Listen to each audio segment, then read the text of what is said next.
our next panelist to my left, Sirita Ranchod.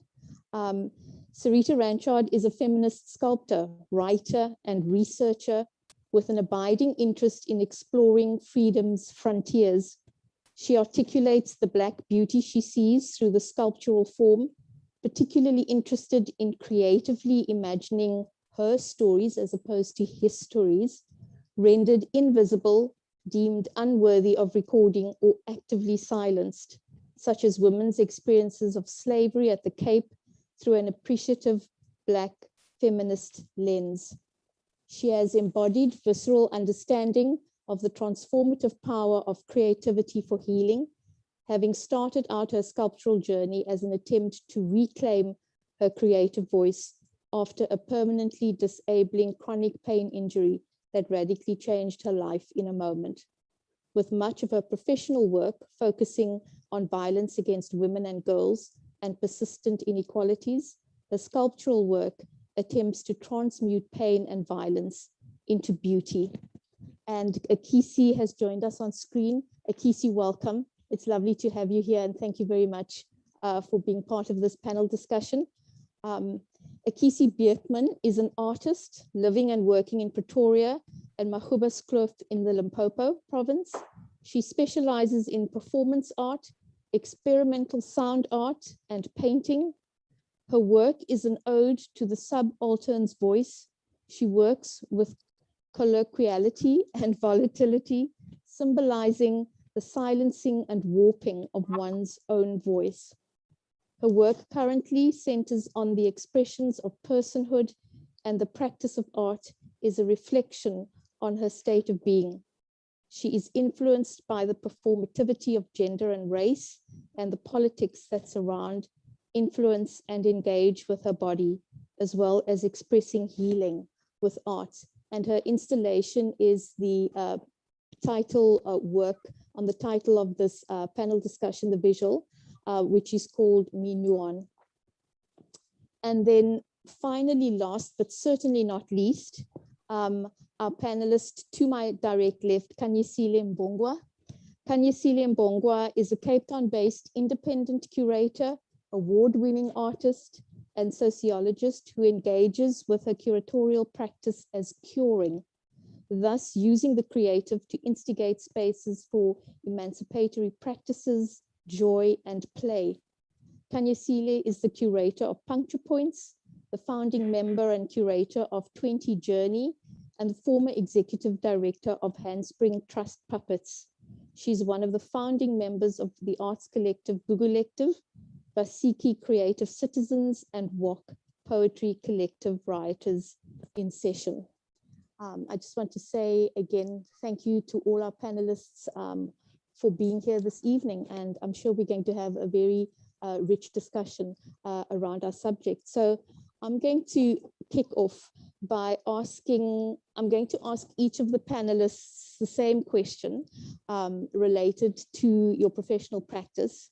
I'm going to kick off with Kathy and ask you, what does healing mean with reference to your professional practice and also your personal artistic practice?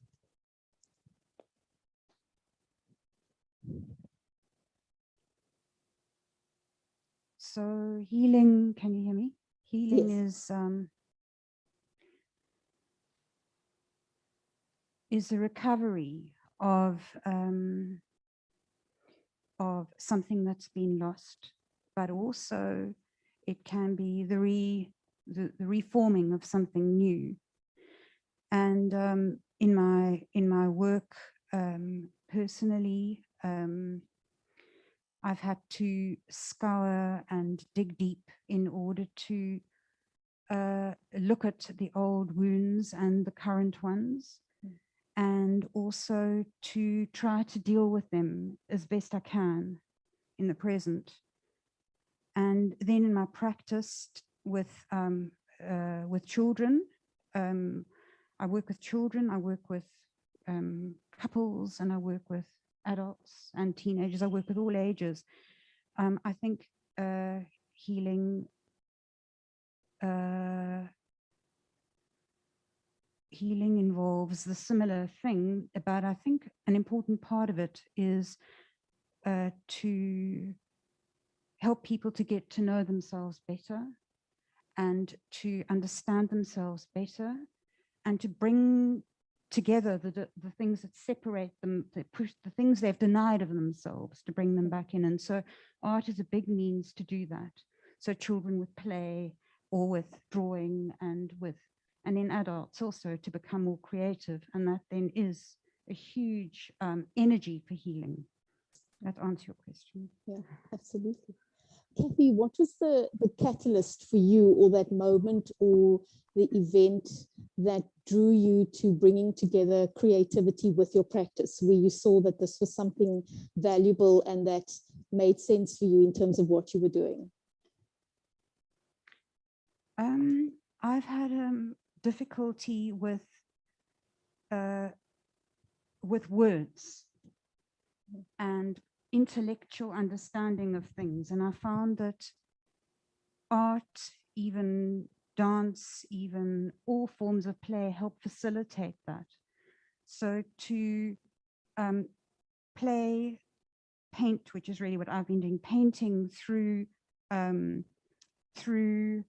concepts and ideas and emotions, has been a huge vehicle for helping me develop the language that I've needed to develop to understand and to conceptualize and to articulate what I need to say and do. Yeah. Do you think it was your own creative practice, your personal creative practice, that fed into your professional practice? Did it work that way? Or was it something that you discovered in the professional practice that then fed back into your personal expression?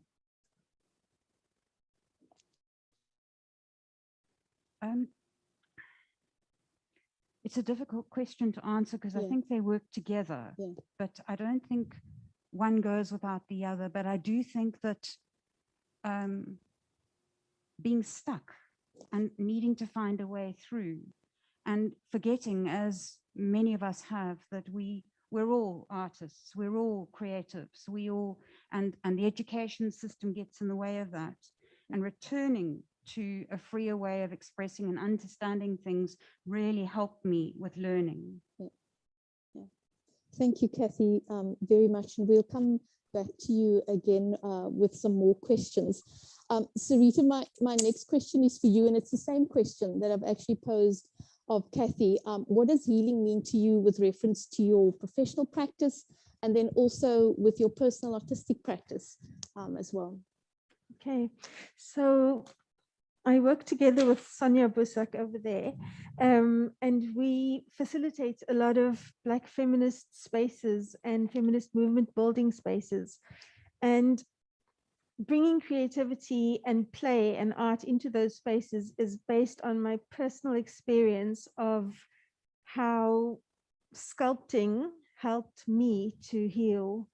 I injured myself. I had a crushing nerve injury in 2003 where the nerves got crushed and they didn't recover. And the pain that I feel is an electrical shocking pain that courses through my fingers, my hands, my arms, my shoulder endlessly.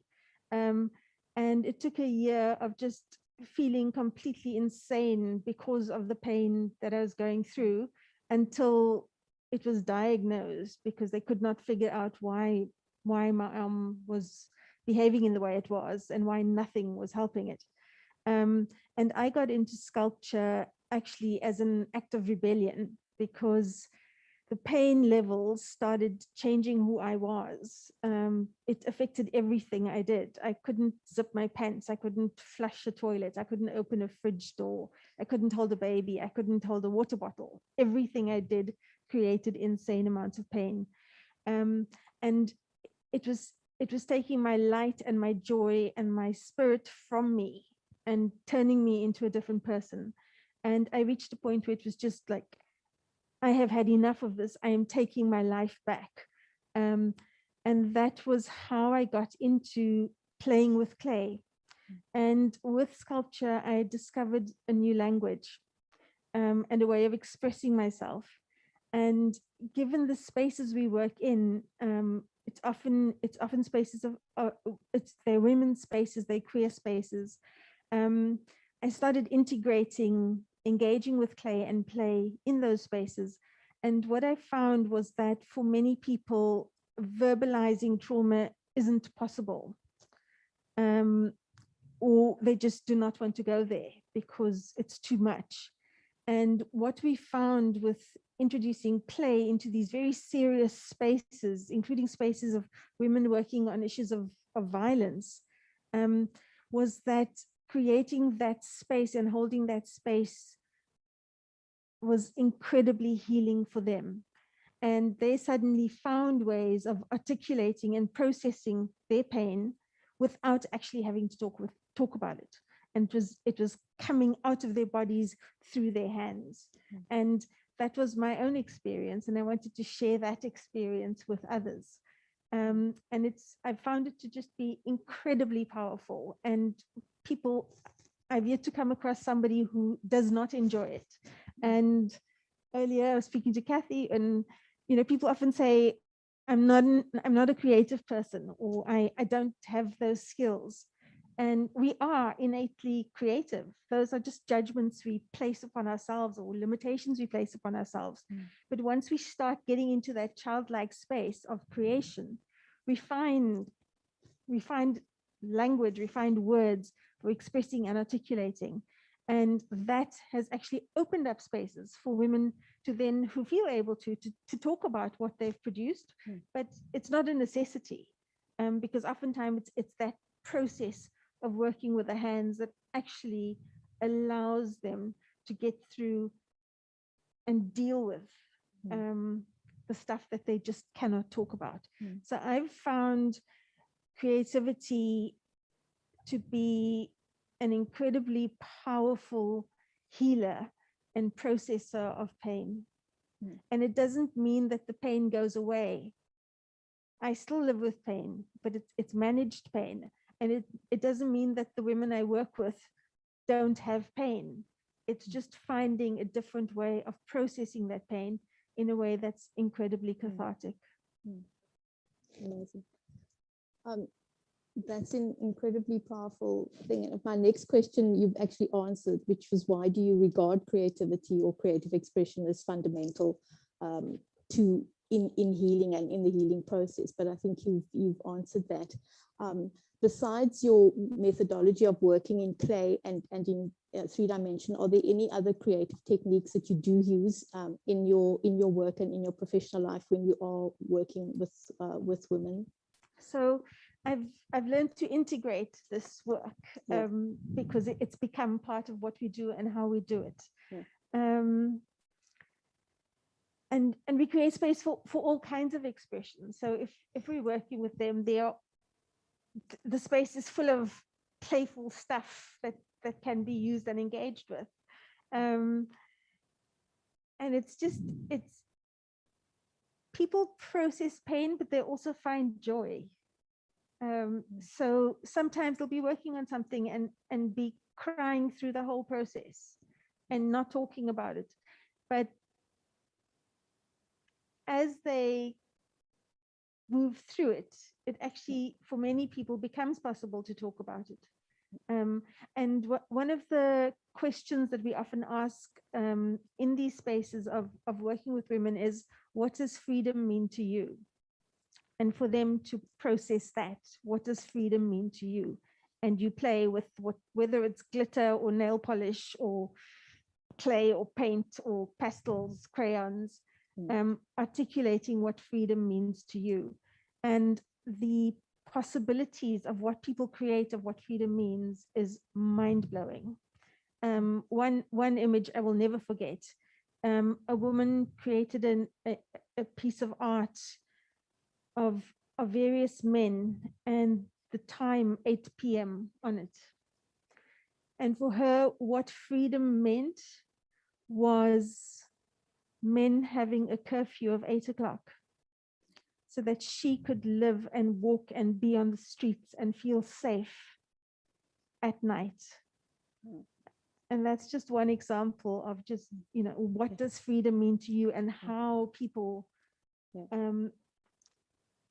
what that raises up in them, and what that expresses. Incredible. Thank you very much for that. Akisi, my question is to you next. What does healing mean with reference to your professional practice as an artist, and also in your personal artistic practice, which I suppose for you is the same thing? Essentially what I would say is that healing for me means continuation, right? Healing means going through the motions, especially in my artistic practice, I think that's essentially what I'm doing constantly, specifically with the piece that's up now. It was kind of from start to finish. It was, wow, it's a journey.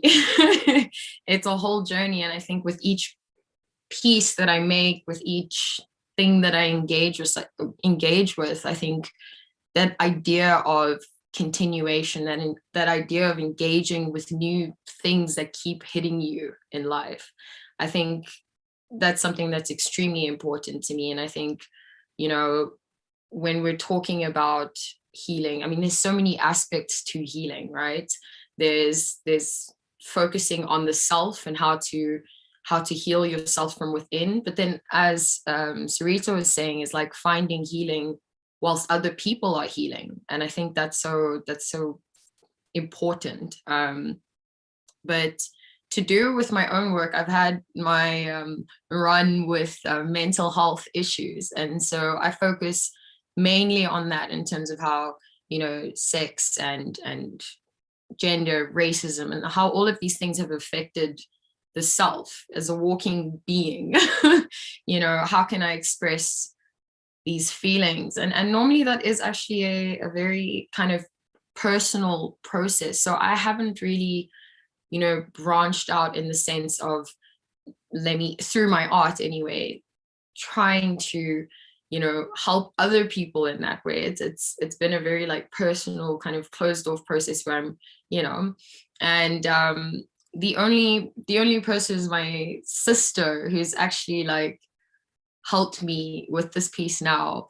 And that process is, I mean, that was also such a full circle process of her helping me create linkages. And I think really it's about the process. It's about how this thing came to be. How did you come to be?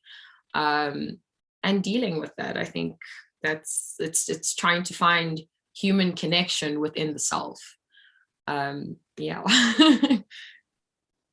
Incredible. Akisi, how do you think your art contributes to your personal process of healing and then healing for your audience? So, and I'm going to reference the piece that is, again, because this is probably like the piece that has allowed me to feel the most healing. But I think the way it affects people, I mean, it's quite a violent thing to witness, but I think it's very open to interpretation, right? There's a lot of things that people will miss, a lot of things that will affect them one way or another. But I think the violence and the trauma that you witness when you see something, and then the sound piece is also so lulling. So at the same time, we've got this juxtaposition of complete trauma and the feeling of complete safety coming together. And I think how the audience responds is really, you know, this shows a lot, this shows a lot of pain. And I think a lot of people can relate to that pain, and it would normally go towards my audience is normally towards queer bodies, women, you know, who can kind of feel a sense that you can relate to it, but you can also feel sympathy or empathy rather, for the kind of violences inflicted on the self, on the body. I don't know if that answers your question. Absolutely. Do you, as an artist, feel some kind of responsibility or drive as an artist, particularly in the period that we are in, to create work that specifically promotes healing? Well, this is interesting because I mean, I was actually speaking to my mother, and we were talking about the kind of the role of an artist, right? And in a situation like we are in now, a crisis like COVID, you know, what were the crises before then? And how does that also then influence what you're doing now? And we spoke about an artist kind of when there's a demand for something. So when there isn't COVID, artists are speaking about the things that they're going through. When there is COVID, we're trying to all kind of relate to each other, right? We're trying to form connections, bonds, a collective sense of we're all going through a certain trauma. So in that way, the work that I'm creating now is my own kind of healing process right now. It's I mean, I've seen it transform from dark, kind of eerie colors and movements and expressions into very controlled, bold colors. And that's just something, you know, that you notice it comes subconsciously. And yeah, I think there's kind of a demand and a supply that kind of happens. It's an interesting conversation. What the artist feels they need to do in a time of crisis, their own personal crisis, or, you know, the feeling of crisis, a global crisis, crises for those we love. Yeah, that's kind of, yeah, that's how I've kind of dealt with it. Yeah, thank you. I think what I'm hearing from all three panelists that have already spoken is this absolute relationship between personal healing and collective healing, Yes. in terms of your profession and the way in which you connect with clients and the people that you work with, and that your ability to make those connections for people comes from your own expression and your own experiences of trauma and pain and dealing with that. But moving from the artists specifically and art makers to someone who engages in curatorial practice, where I know, Kanyisile, that you are an artist yourself as well, but you are also an important person in that you have a curatorial practice where you work with artists and you create exhibitions. So it's exhibition making, and that's a very particular creative practice. So what I'd like to know from you is, what does the act or process of healing mean for you in your curatorial practice? And have you ever experienced a moment when you knew that what you had created, this exhibition, and curated was being experienced or received in a palliative way, that people were actually experiencing healing through this thing? Thokozani. Yeah. Intense question. Sorry. Okay, so I'll start maybe with the healing aspects. Like, very moved by everything that's been said so far. So for me, healing is self-reconciliation, which I think is something that we negate. You know, we are always looking for someone outside of ourselves to reconcile the pain or the burden of the pain. And so for me, what has been important in my curatorial practice has been to create a space for curing and caring, and figuring out what that is consistently as an emancipatory practice. Like, when I speak of emancipation, what do I actually mean? So for me, it came to mean self-reconciliation. How do I reconcile with myself? And that for me looks like all the good and the bad, like all the pain that I carry is part of who I am. I can't negate that. So a few days ago, so I write a lot because I used to be a poet. And a few days ago, I wrote something that, you know, made me realize how joy is such a trigger of sadness, right? And pain. So I wrote, we can never escape our sadness or the demands of our discomforts. No matter how much we desire a forgetfulness that washes away all our sorrow, if not the bones remembering, joy will become the new trigger that will have us clinging onto something, because it reminds us of everything we have lost or once yearned for. And so that made me feel like this consistent fixation on healing, when we do not understand the wound, where we do not know where our wound sits, where we don't haven't actually sat down or sat across or sat with our wounds, but we are so quick to want to heal when we do not know what we are healing from. And so this idea of like reconcile with yourself, because we live in a country, of course, where the TRC failed us dismally, right? It did not grant us our dignity, did not grant us the healing that we needed. It said we have to move on. So now here we are, wounded and all, clustered everywhere, and now we're in a pandemic, right? We are all wounded in various ways. So we need to self-reconciliation for me is the point of starting a conversation with yourself on where it hurts, how it hurts, why it hurts. And then we can then have a conversation for like, okay, so how do we heal? We cannot heal what we do not know. And so my exhibitions, the exhibitions that I put together, I put them as a sense of like, I love playing. Playing for me is like such an important aspect. So when I curate, I am playing. And I invite all the people I love in the world, and they happen to be dope artists. I love these people. I think they make amazing work. They're all my lovers. And I'm like, yo, lovers, let's play. And in playing, I'm inquiring about love as an ethic, because we do not have a love ethic. We do not understand love as an everyday practice. Our government doesn't love us. So it doesn't act in a way that protects and serves us. So we don't have a love ethic. So my exhibitions are a continuous inquiry on how do we self-reconcile? How do we create practices of emancipation? And then, of course, for me as the curator, how do I put in practice the care and the cure? How do I care for the artist, not only as the artist or the creator, but as a person, as a human being? How do I see them?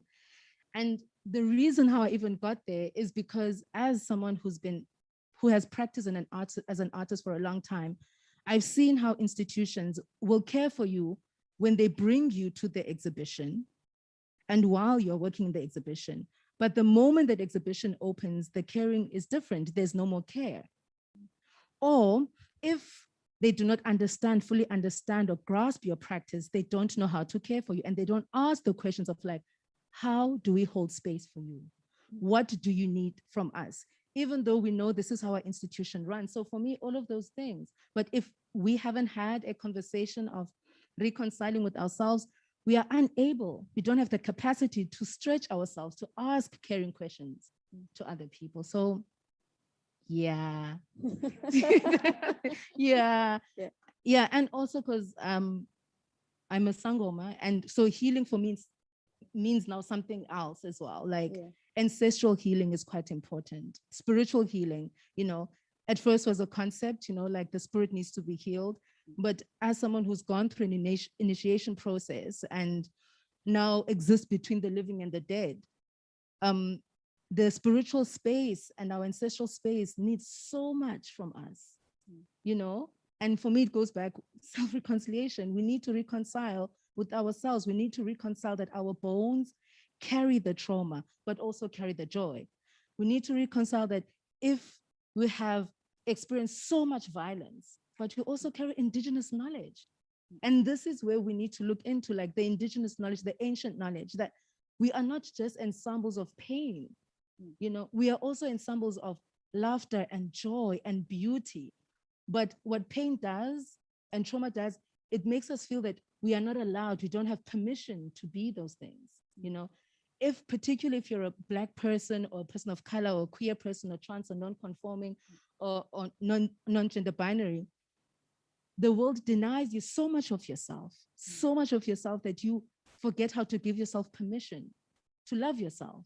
So one of the other things is to love the unlovable, to love everything that you've been told is unlovable, and that reconcile with yourself.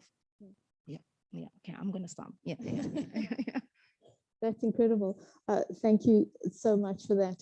I want to just pick up on what you've said in relation to healing and the body, because all of you as panelists, whether you're artists or whether you work with women's groups or Kathy as a psychoanalyst, you all address the body of the person or the people that you are dealing with in some way. Boitumelo, I wonder if you can bring up the image of Kathy's work. Can you do that for me? There we go. So Kathy, I just wanted, this is the work that you have on the show, Home is Where the Art Is, which is on the 3rd floor. And we'll talk a little bit about the exhibition in a minute, but I just wanted to talk to you about this work. Why this work? Why did you feel this was important to bring this work, and what was important about the work for you?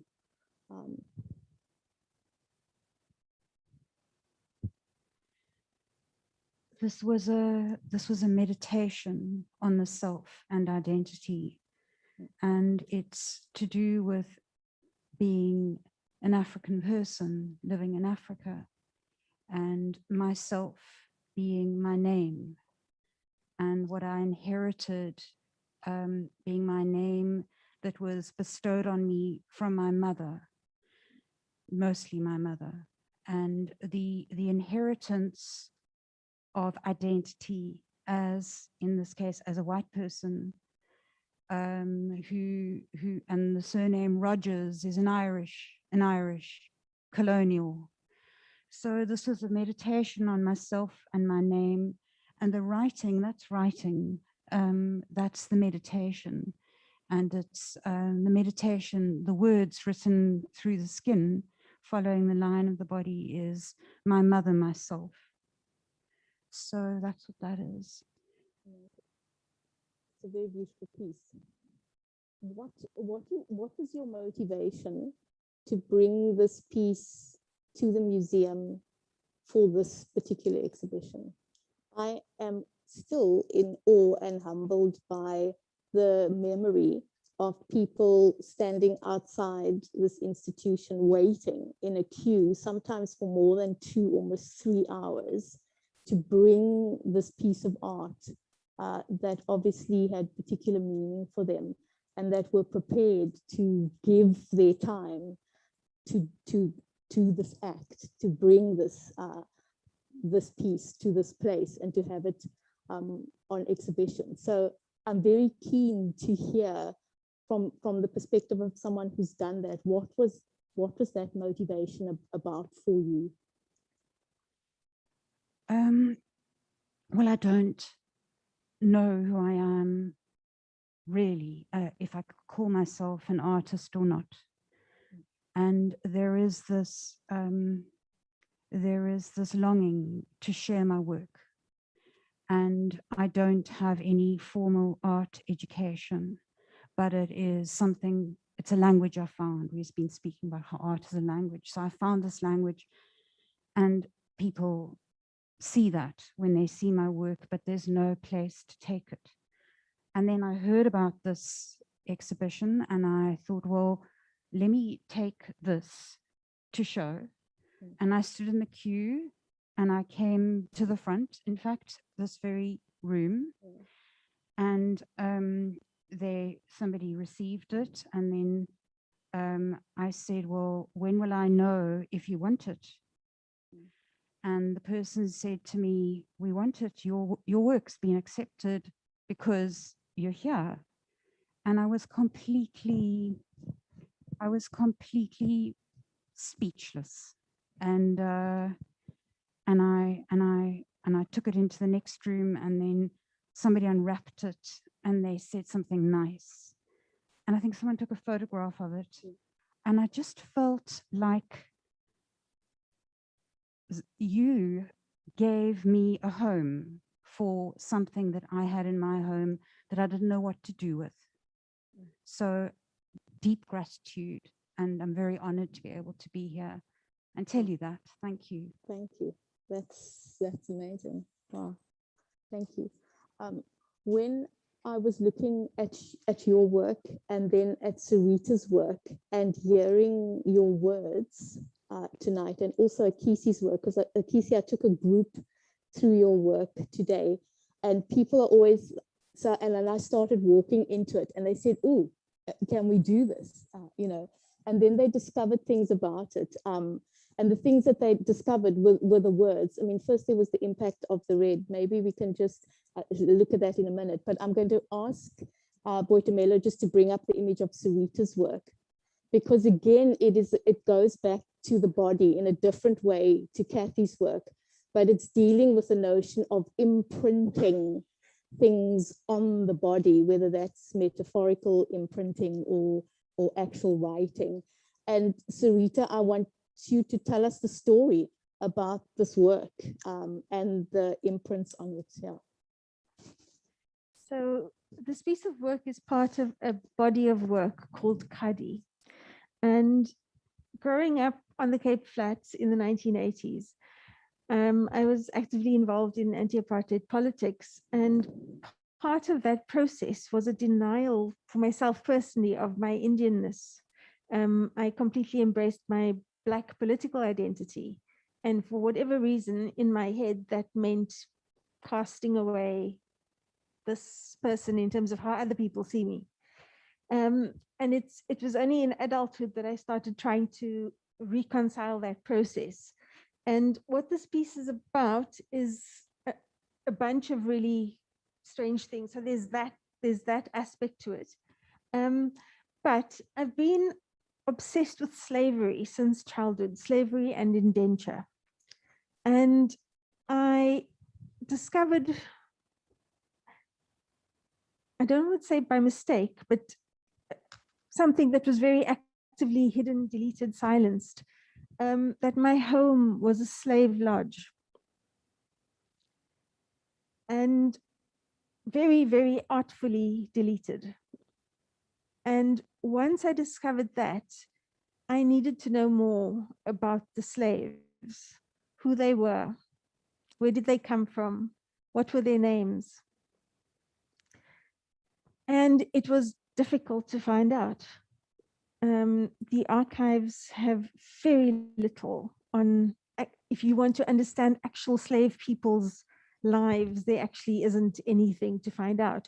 But even finding out where they came from and what their names were was very, very difficult.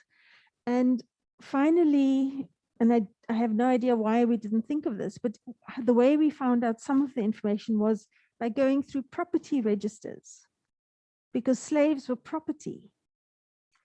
So in looking at who owned the farm where my house is built, I was able to find out a little bit about the slaves who lived there at one particular time.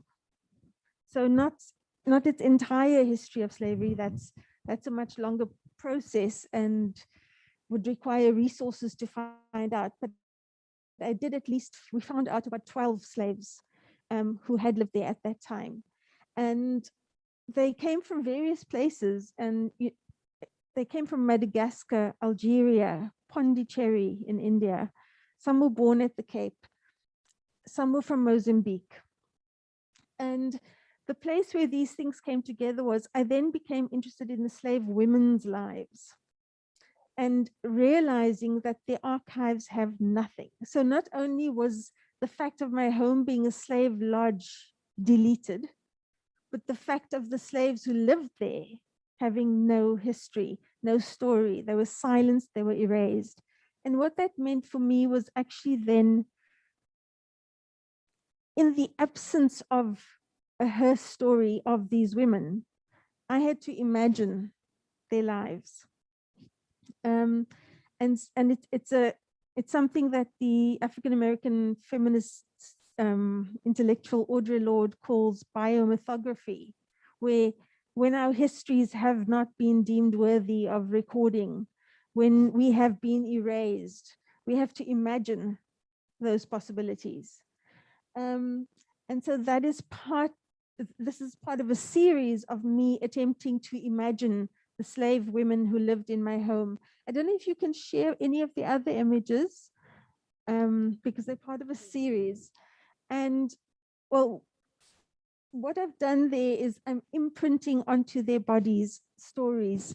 So some of these slaves also came from India, which breaks a whole idea in terms of South African history and what people think they know. There is this notion that people of Indian origin came during indenture to work on the sugarcane farms. But actually, many, many people came as slaves who were kidnapped in India and brought to the Cape, which takes that history back way further than indenture. But it's not part of our history books. We don't learn about the stuff. People don't even know about it.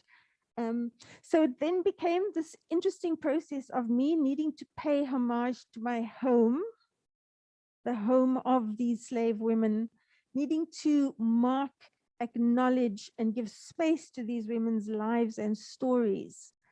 And the means by which I could do that was the sculptural form. And the actual pieces of, they're wooden block prints that are an ancient artisanal Indian form of printing that is often printed onto cotton.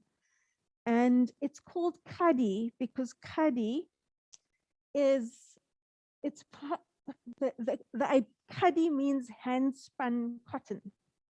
And it was the emblem of India's independence struggle against British colonialism. It was about self-sufficiency, of people saying, we are not going to import cotton from Britain, we can make it ourselves. And that became a symbol of an independence struggle. And so I wanted to bring that aspect into the story as well, in acknowledging where the slaves came from that lived in my home. But it's really about occupying space and acknowledging a history that you cannot read up about. And the slave connection to this country, I think, because of the kind of meta-narrative of our apartheid history, has eclipsed the reality of slavery. And that slavery, we know so little about it. Even people who are descendants of slaves know very little about it. And in my own work, a lot of it engages with violence. And so for me, if I have to think about this country and violence, I'm thinking about a continuum of violence that goes back at least until 1652 of slavery. And so my work is also acknowledging that period of time of violence and putting it into a historical context.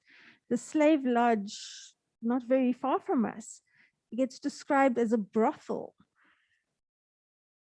Brothels are places where payment for sex happens. It wasn't a brothel. People were raped en masse daily. And we don't talk about that. We don't think about it. It's easier to call it a brothel. But there is no exchange of money. It is just rape. So this work kind of brings all of those things together and attempts to engage with them in different ways. And yeah, if there's time to show other ones, I think some of the other kind of aspects of the slave women's stories come through in different ways. Thank you. Thanks, Sirita, for that. What is clear to me is that the notion of healing and what we're touching on tonight is not only about personal healing or collective healing, but also the healing of spaces and also the healing of time or time that has passed. So Kanyasile, my question to you is a little bit around your role as a curator. Part of our responsibility as this institution and what we take on is that we have to write and we have to create the knowledge around exhibitions or content that we've created. We've also got to reflect on what we've undertaken in this institution curatorially, so that it becomes an archive for the future in terms of what this institution has attempted to be and to become in its making. And we have acknowledged countless times that we are very much an institution in its infancy.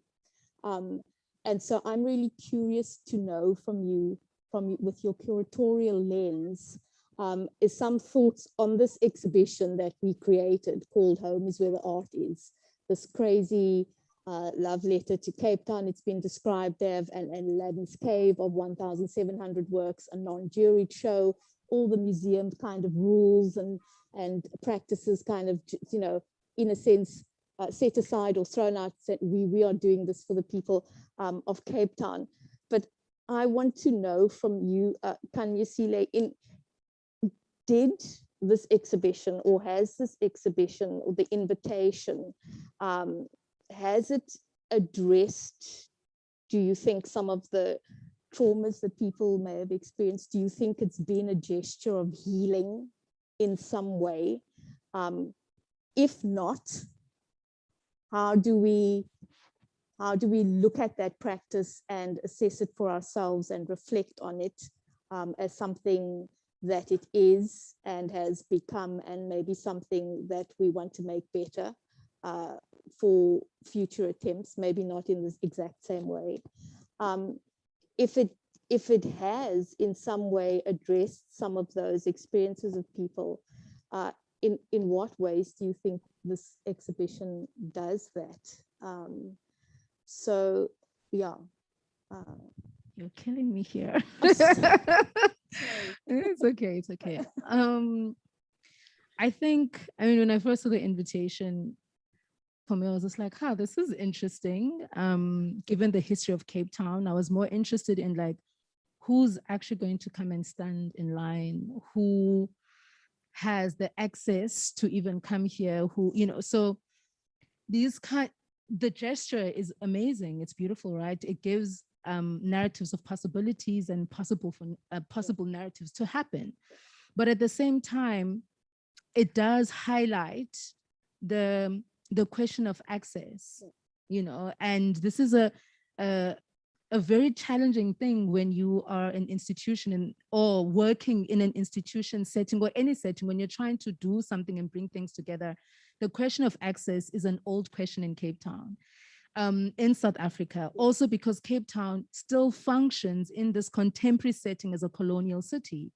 The city is still very much divided in racialized residential areas. You know, you might find maybe a few Black people or colored people or people of color living in certain areas that are historically white, but that is an occupation.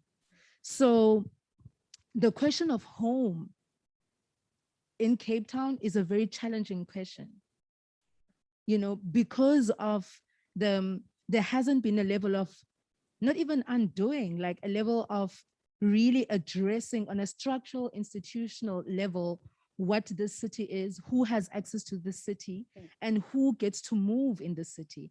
So though the gesture of this exhibition is beautiful, but there are voices that still remain silenced, one, right? On top of that, there are voices that, you know, maybe art practitioners or creatives that have been trying to get into this museum, whose practice is trying to get into a museum, trying to get into a certain commerce or a certain movement, but cannot access the space, you know, and those I know for sure are not the people going to go stand in the line there with all the other people that stood in the line there. So the open invitation of, yeah, we want to create access, you know, at the same time does punch the people who's like, all I've ever been is an artist, and this is how I see my life. I've been waiting for this institution to validate me as an artist, and it has not done that. And now you're saying, well, everyone else who makes art, or whatever art you have in your house, come bring it here. So it's a really double-edged sword, you know, like, but also it highlights the kind of inadequacies in the systems that we have, but it also highlights that like the museum system itself as an institution needs a lot of rethinking, or not even rethinking, needs a lot of thinking, you know, because I feel like when we say re in front of anything, it's like we're using the same system that knows how to kill us to try and imagine something else. So it needs an actual imagination, you know, it needs an actual thinking. And that is much more hard to do than to reimagine, you know. Reimagine is like rehanging the same colonial works or whatever, like, but as a gesture, it is a beautiful thing because of the history of Cape Town and because the past is never the past because it cannot be unlived. And in a space like Cape Town, where we have not even begin to see each other, you know, an exhibition like this, what it does, it's, iyayinyusa lanto, like ikwenza, if umbilili wakho uhlalela kule ndawo. And I can't translate that. Thank you. Thank you for that. I would like to, at this point, open up to the floor and invite our audience, both online and in person, to ask questions of the panel.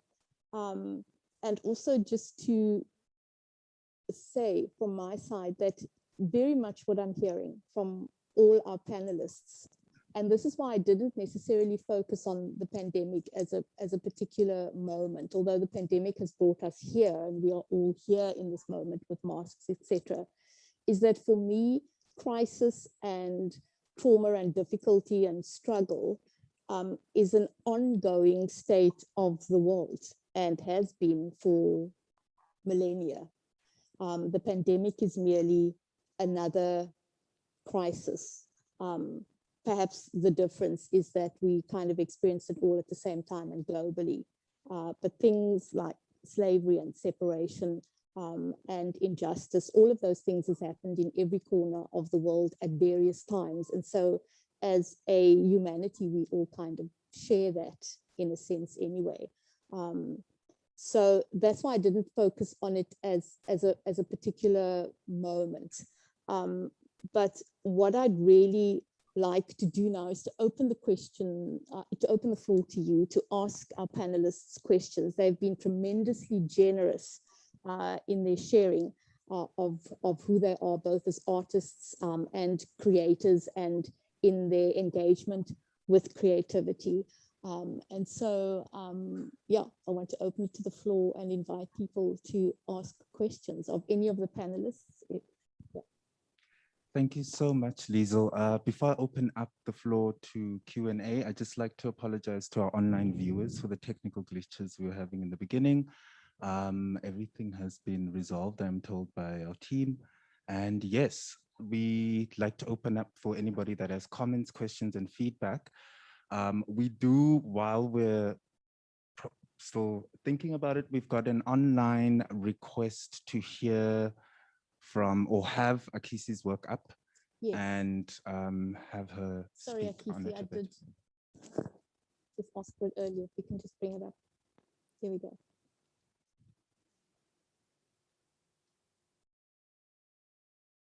So if you could tell us a bit about your work, Akisi, the question that we're getting. Okay, tell you a bit about this work. So essentially it started as it does, as a metaphor in your head. At this time, 2018, it was chaos. It was, for me, the definition of trauma, right? And I wanted to express that. I wanted to make it almost literal, very like in your face, very violent. But essentially the work is talking about how do we, from a metaphorical kind of mother, you know, this piece in the middle is, you know, a figurative, it's a placenta, right? It's where we get all of our information on, you know, the things that make us who we are. And then the three panels or pieces of canvas are essentially streams of consciousness. Like I said before, it's me going into an almost a craze, getting out, releasing all of these feelings I've had about how to get to a source of where we can create expression, where we can use our voice. I mean, the translation, and I got this from my father, for Minois is my voice or my mouth. And I think there's also, you can't see it in this picture right now, but behind there's this huge a vaginal opening, you know, it's this birth. I think being in a womb, and if you do sit in the artwork, you feel like you are in a womb. It's quite warm. It's, you know, even though it's this juxtaposition of all these colors and all these expressions and, you know, movements, we need to also understand that once we're born, once we're birthed into this world, we're already experiencing a huge violence, a huge trauma, the birth trauma, you know. And yeah, I mean, you know, creating these linkages and thinking about a source, and what Kanyisira was saying about self-reconciliation, you know, where does it stem from? I think this was kind of a journey to try and find where it is actually stemming from. Is it, I mean, there's a plethora of stories in these pieces, and I think, you know, everyone will walk away with something different. But it's also about this, you know, my art is always constantly focusing on, I'm grasping at things, I'm grasping at histories, I'm grasping at what ancestry means to me. And that is, it's a spiritual experience. Normally what I'm trying to do is really try and remember inside of myself who my grandmother was, from Ivory Coast. And this is also interesting with Sirita and her engagement with slavery, and you know, because it's just so many layers of this work. And yeah, it's the story of birth and being swallowed and re-swallowed into traumas. And through this process, through this piece, it's been healing. Like I said, it's a feeling of being everywhere and in one place at the same time. And in its making, I mean, that was performative. Every piece of this, or every, you know, chapter of this work has been piecing things together, making sense of, you know, yeah, essentially essentially a culmination of internal and external crises. And yeah. Thank you. Do we have any questions? Yes, I'm gonna hold it. Okay. Thank you. It's maybe a bit more of a statement than a question, but maybe there's some response. My name is Storm. I'm a senior curator at the museum here. Thank you to all of the panelists. I really appreciate your incredible contribution tonight. Thank you so much for that. I wanted maybe just briefly comment on the possibility for arts. And Liesel, one of your questions kind of hinted at that, but it's like, how do we also think about kind of healing and artworks when we experience it as a viewer? And the kind of experience that you might have with this encounter as a consumer or a visitor or somebody looking or engaging with an object, and what that might be like, and what that might be as an artist to think about eliciting a certain kind of response from a visitor or a viewer or somebody that engages with an object. I'm curious about this question in relation to the exhibition of Alfredo Jarre that's at the moment in the museum, which is on Rwanda. It's a very moving project. And I also know that there's been experiences, Michael, that you have had with particular kind of cathartic moments that happen with this encounter with artworks. And I'm just curious about that possibilities and kind of openness that we think about in terms of our practice, how we then also hold or kind of create spaces of healing. And yeah, so those are maybe just a comment, maybe Kanyisira, if you maybe have comments on that again. Again, coming back to your curatorial practice, but also from artists. Akisi, I think it might be for you where there's maybe, because it is an enveloping work, maybe there's a engagement with the body physically almost that maybe push into those kind of realms as well that I'm talking about. But maybe just some responses on that would be good.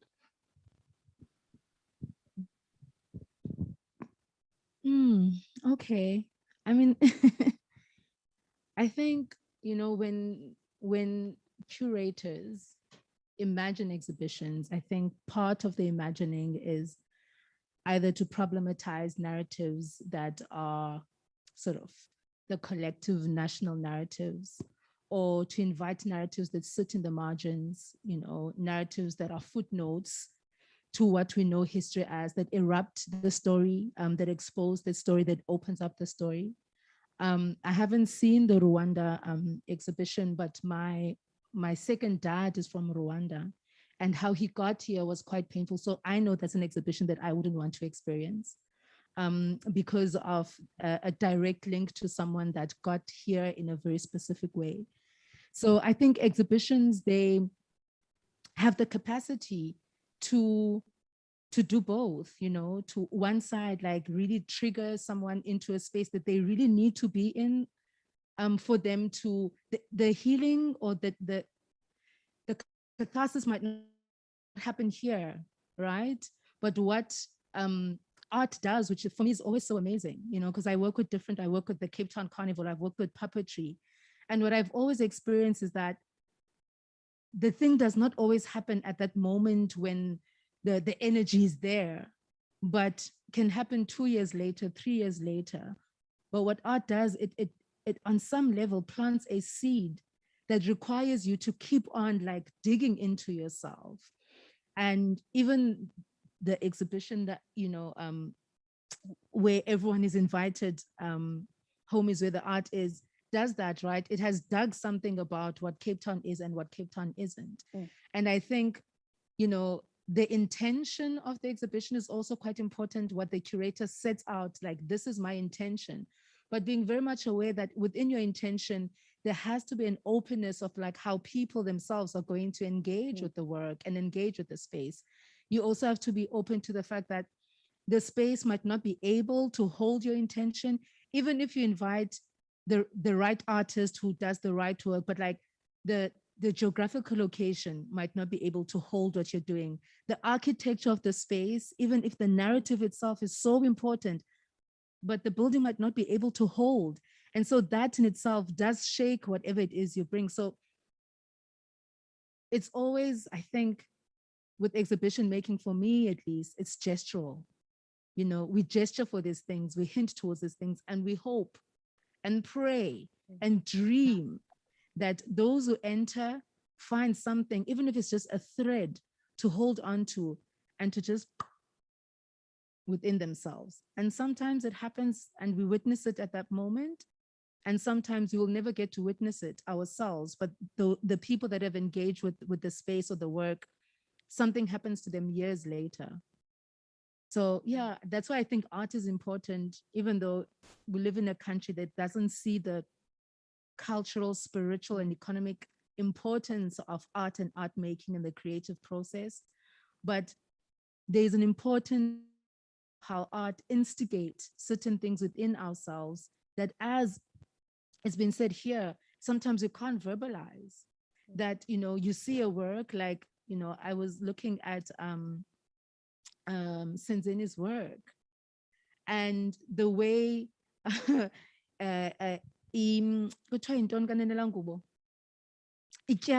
the way Ijali is used in the work, and the way it will, for me, Ijali means mumbatiseni, like cover her, mumbatiseni, and that did something to me, right?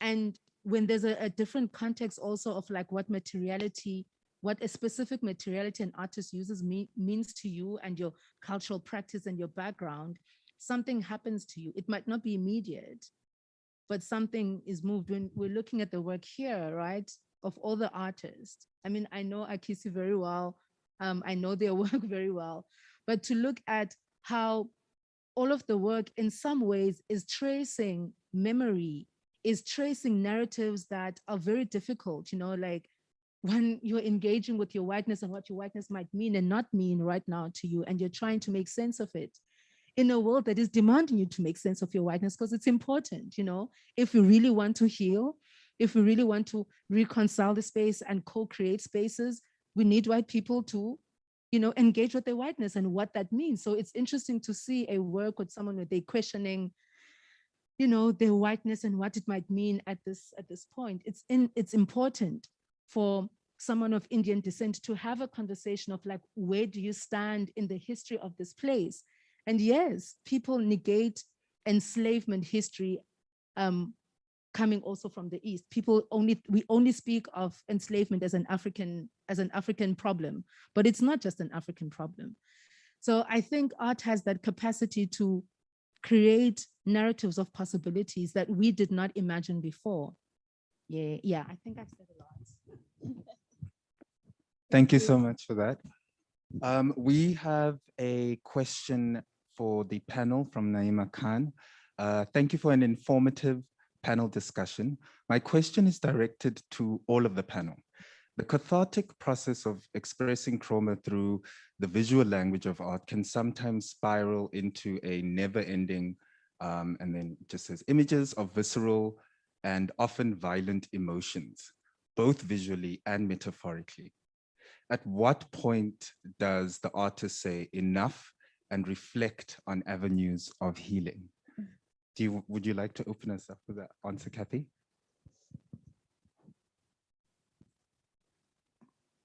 I think it's a huge question. No, I can't speak really very easily to that question, because it seems to me a catharsis is an expression of something that's been carried inside the body for a very, very long time. And for some people, that catharsis can continue, as you're describing, for a very, very long time. And I don't know what facilities there are available to artists who are busy working through their pain, and where it ends. And I suppose it's to continue, I would say, to continue finding those avenues rather than stopping it, because trauma and memory need to be worked through. They can't be stopped. So even if we're talking about how people can hate one group of people, it's not that they can get rid of that hate by hating that group of people. They are busy hating something that actually comes from them. So that what gets expressed outside is coming from inside, and it needs to be, on the one hand, be given an outlet, of course, appropriately, if it's in the form of hate. But you know, these are the roots. These are the roots of othering and hatred, and the divisions and the denigration of groups. If you think about psychological terms, yeah.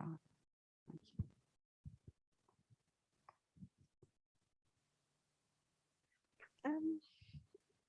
It's not an easy question, but my immediate sense was that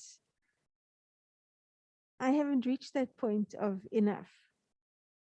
So I don't know the experience of reaching the enough point. What I can say is that I go through phases of work, and I produce it. I often find that just producing one thing, that doesn't give me the end. So I create series of work, and I think it tends to be quite an organic process of creation and then moving on. But I have certainly noticed that creating one piece is very rarely the end of the process. And I think, yeah, in working with women and working with trauma and processing that, I think oftentimes in those spaces there are time bounds, because we're only going to be together for so long, or we only have so much time to work together.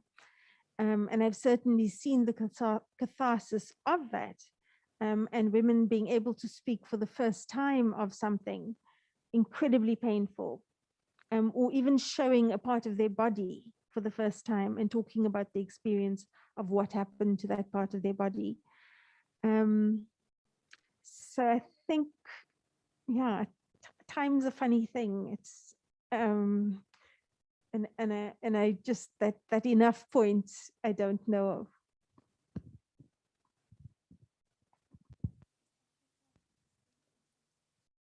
Should I? Yes, please. All right. So this question to me is it's interesting because it's I'm seeing it as you know, at what, I mean, I'm just quoting now, at what point does the artist say enough and reflect on the avenues of healing? I think for me, as I said before, that healing is continuation, right? I don't think there can ever be an enough moment. We're constantly, you know, going through incredible experiences, terrible experiences. And I think, you know, we're constantly reflecting. And you know, it might not be as, you know, as intense of an engagement with yourself sometimes. Sometimes you do need other people to kind of bring that on. But avenues of healing, is, you know, it's just, it's so broad to me. But I was just thinking about this idea of a nexus. I was also speaking to my mother. This nexus of trauma, healing, and then creative output. And with all of them, you know, we have an outcome, right? And I think looking at violence, looking at the display of violence, I mean, it's everywhere. It surrounds us all the time. So for me, it's always going to be, it's always never going to be enough. Let me just say that. It's never going to be enough.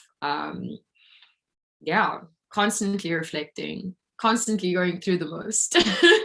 But, you know, it's, yeah, it's a continuation. It's always something that's open-ended. And that's I think what we love about art, and we love about vulnerability. Yeah. Thank you, Kisi. We have one more question from our online audience. It's a question from Belinda, asking, directed to our panel. Should cultural institutions be sites of healing? Question mark, especially when they often function as spaces of critique and classification.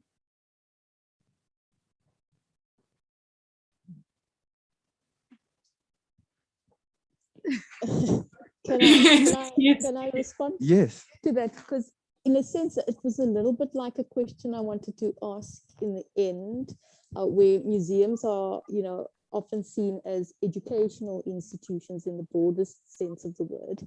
And generally that one kind of deals with your content, or the creation of your content and your programming in terms of this educational sort of output.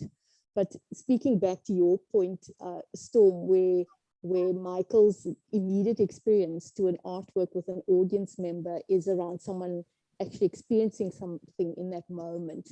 And so I don't know if I'm answering this question or asking another question to complicate it, but it's around capacity and responsibility as an institution, and also about not the reimagined, but the how we think of ourselves as a museum from scratch, that maybe in the time that we are in this world, in this particular moment, and, you know, confluence of moments for everybody, that perhaps a core function of a museum, a contemporary art museum in Africa or wherever it is, that should become a core of what we do. It is already in the exhibitions that we are. It's in Zen's work, it's in Alfredo's work, it's there. And do we have the capacity to hold that?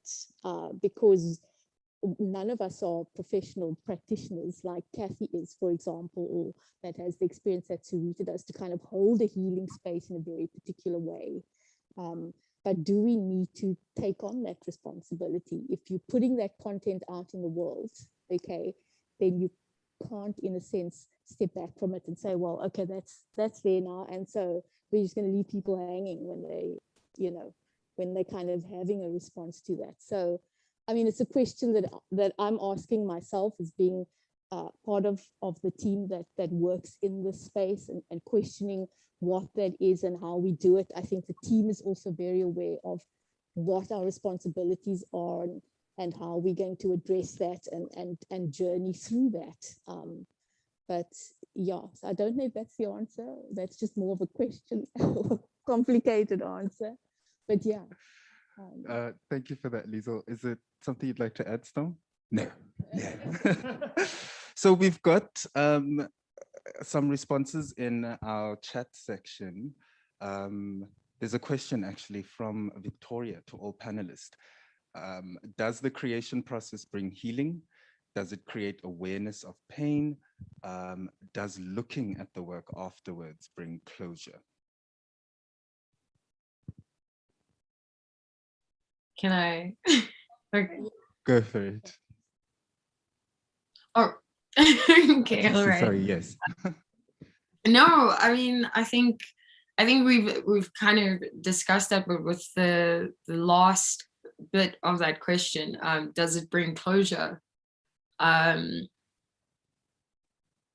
don't know if it brings, I don't know if it brings closure, but I think sometimes you can, look at a work and find even more questions, find even more things that you want to find out, like there's this need to be curious. I guess closure in the sense of, I guess, you're looking at what you've created, and that's just a personal, but it asks you more questions about, what are you going to do next? Or, what other things about this work, what other things does it prompt inside of you, yeah. Can you see that? Sirita and then Kathy. Okay. I think it is learning how to live with the pain and the trauma, that those things don't become the things that define how you imagine yourself. It is really, it's like a lot of people who, I'll make an example, a lot of people who grew up in the township setting in South Africa have two narratives. The one is growing up in a highly violent, volatile space where you had to negotiate violence all the time. And the other, if you were lucky, is that you went to a school be on the other side of the train tracks, right? And so you have two narratives here. One narrative is that you're told that you can never leave this place. You are born here, you're going to work to die here, and you cannot dream. And the other narrative is saying, well, you can take the train or the bus or the taxi and see beyond the space. Now, when you get older, maybe after matric, you realize that your family doesn't actually want you to take university. You have a very important question to ask yourself suddenly. How do you now imagine yourself? And this is which narrative are you going to choose to move forward with? It doesn't negate the fact that you have grown up in this violent, painful thing. So I think even in the act of creating, you sit with all of it. You sit alongside the trauma in the making of the work. You sit with undoing the trauma in the making of the work. You sit with the unresolved issues in the making of the work. And what you have to learn, I think, is to then, like I have said with all of my children, now I can stand up and say, I choose not to be defined by this, but it is a difficult thing. The choice, and it's a difficult thing to make the choice because we live in a world that we've been denied ourselves for so long. And this is why I will return to the importance of reconciling with yourself. Because if you have sat with yourself, and looked at all your parts, good and bad, it becomes easier, right? To realize that you don't have to be resilient all the time. if you're a Black woman, you do not have to be strong. It is a trap. Being a strong Black woman is a trap in the world, because it means that you cannot say anything. You cannot articulate yourself beyond being like, I'm strong, I need to be able to do this. Do you understand? So when you create, you sit with all of those things, your trauma, your beauty, all of it. And the catharsis, or I hate this word, the transcending. I hate this word, but I'm using it right now. The transcending is that, that those things might not go away, but you might find a way, a practice, an everyday lived practice on how to move in spite of those things. Yeah, that's what I think. Okay. So in terms of the work that I do, in terms of violence, I work on a range of different forms of violence, including child marriage and female genital mutilation. And people often ask me, like, how do you do this work? Like, how do you cope? How do you do this? This is just too hectic. And I think for me, my creativity, the magic that I experience is that I can take that pain and that violence and that horror, and I can transmute it into beauty. So my work isn't, you're not seeing the blood and guts, you're not seeing the bruises, you're not seeing the mutilation, but I'm working with those things. And so I feel incredibly honored that I can transmute that. It's a kind of alchemy to create the beauty, and that's what I'm able to put out there. And I feel incredibly privileged and grateful for having that capacity. It's not a trained capacity. It was discovering a language that my hands and my body and my soul knew. And that's what it's giving. So it's this kind of offering from the horror and the ugly into something else. So I'm not going to say transcend, I'm saying transmute. Yeah. Anybody else from our panel? Kathy, would you like to respond? I was just going to add, which is not, which is to say that that the artist creates their own nature reserve, grows things, makes things, and it can have all sorts of results. But the idea of making something that's inside you, that's a bit like it can be a retreat. Some people see it as a defense. Some people see it, but it's actually a growing thing that you create and can go in different directions.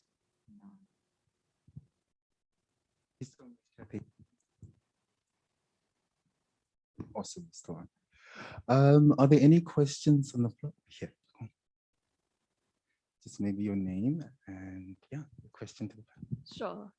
My name is Anna. It's a question to anyone who feels like they can answer this, but I think what I am most curious about is this interplay that we've spoken about between the individual healing and societal healing. And I think part of the message that has come through in a lot of what has been spoken about tonight is that we are dealing with general trauma in our cities, in our ways of living at the moment. I think everyone is carrying some kind of societal trauma. And I think maybe my curiosity is around whether there are spaces for art in a collective way that can facilitate societal healing. And maybe societal is a bit too much of a step, but community healing within certain groups of people who can co-create some kind of healing process. And I wondered whether there was any thoughts on that.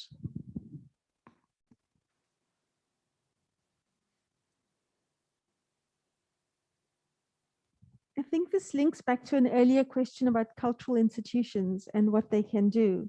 And so I think it really is about what you do with it. And so I know that Liesel's team does all kinds of incredible initiatives, projects, bringing people into the space.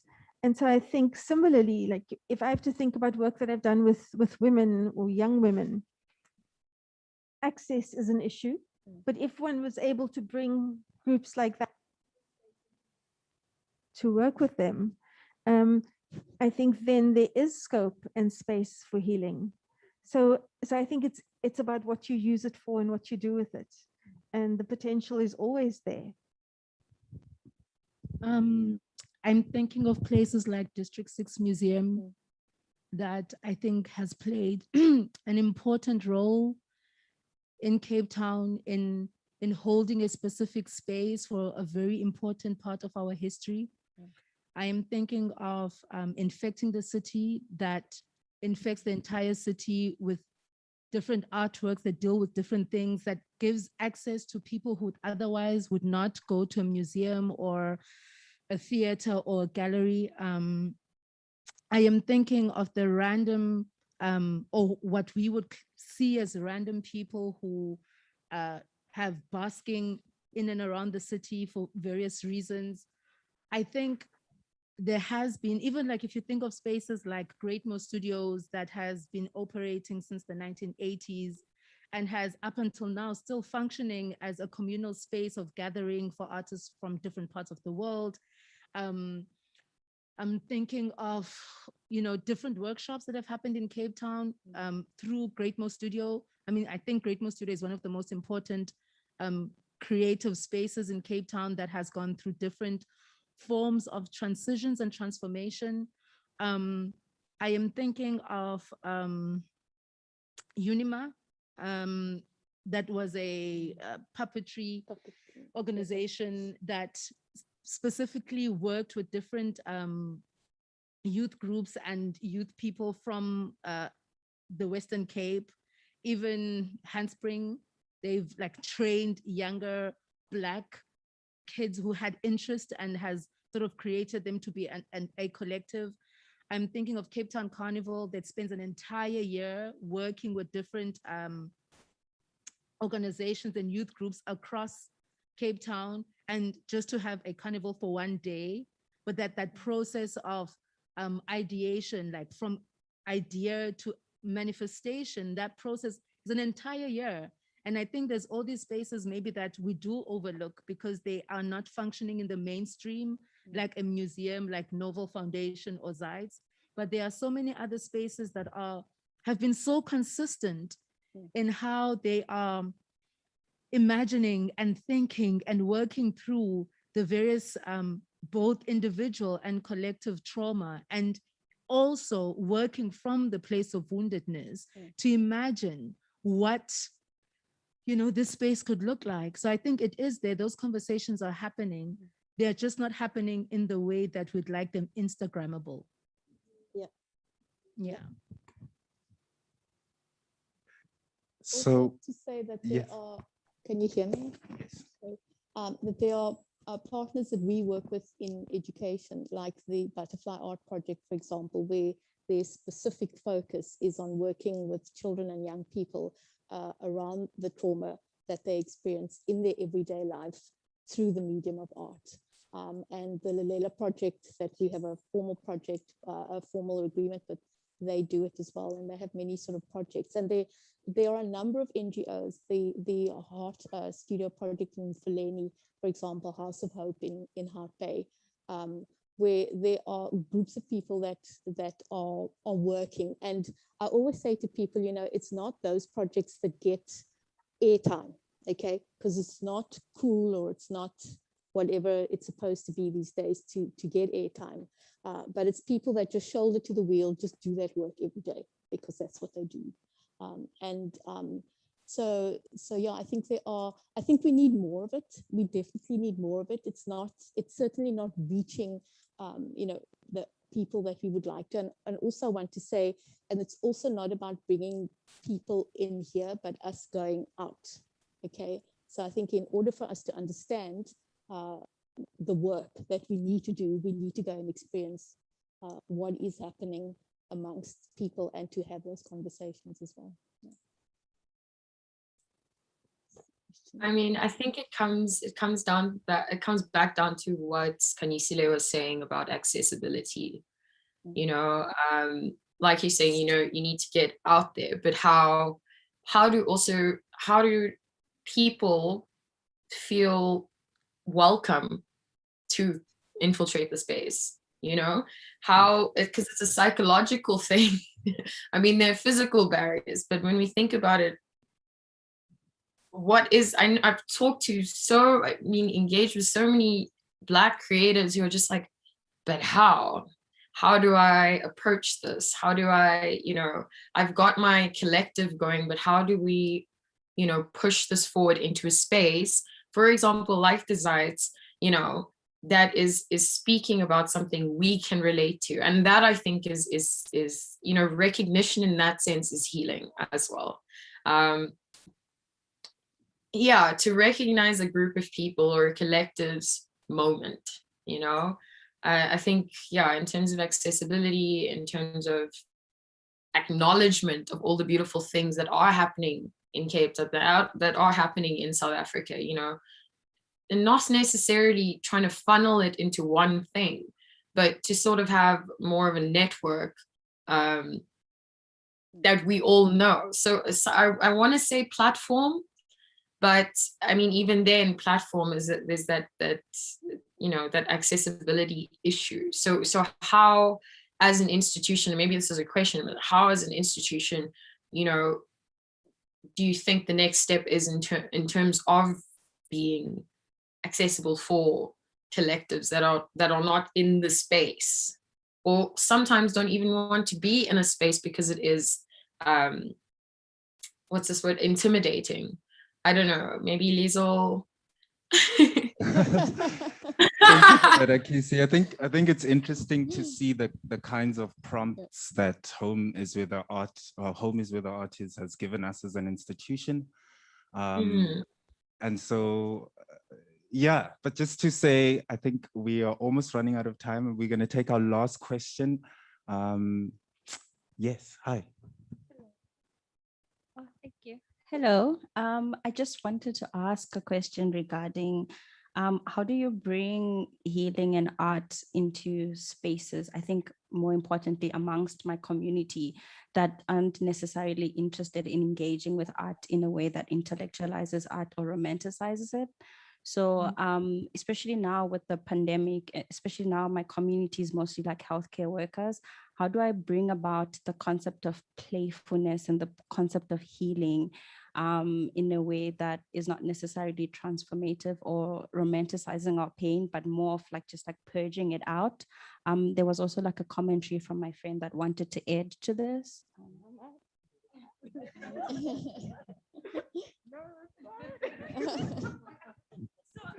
I think we're just discussing quickly that how can we engage with healing in a way that I'm not looking to romanticize my pain. I'm not looking to romanticize my trauma, but I just want to get a way to release it without necessarily articulating myself, because I also think that it's an expansion of labor to write it down, but I want to engage it in a way that is more playful and that really nourishes me instead of depleting me or resulting in my fatigue at the end of the day. Thank you for that question. Kathy. Care to respond?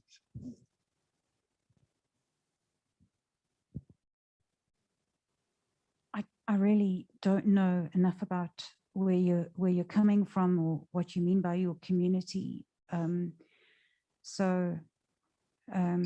certainly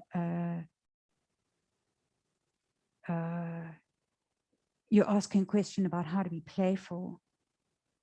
And you're asking a question about how to have a laugh or lighten things up or to free the creative spirit. And I think I can't answer it, but I think that that's a really important question for us all at a time like this where we're all so burdened and there's terrible poverty and suffering all around us. So I can't answer that very easily, no, but sorry. Yeah. I will attempt, but I don't even think this is an answer.